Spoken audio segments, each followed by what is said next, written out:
The Economist se jkun qed jorganizza konferenza f'Malta bejn is-sitta u s-sebgħa ta' Marzu.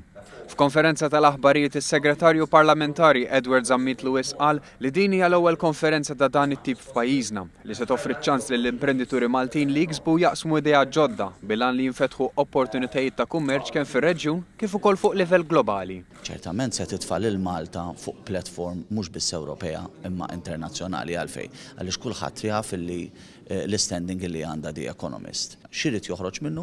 Irid joħroġ aktar idejat biex nagħmlu minn pajjiżna hub ekonomiku importanti.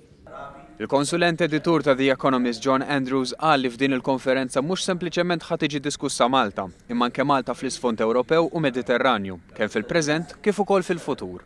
Well, why Malta? Why not Malta? It's to our discredit that we haven't come here before.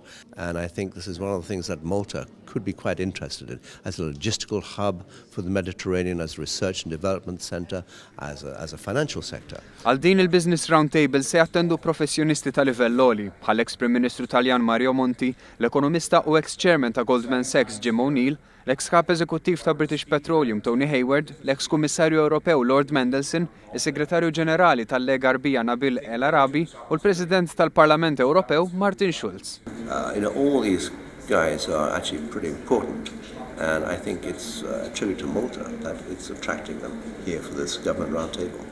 Indirizzaw il-konferenza wkoll il-kap kummerċjali ta' HSBC Malta Michel Cordina kif ukoll id-direttur kummerċjali ta' dan il-proġett Chris Munz.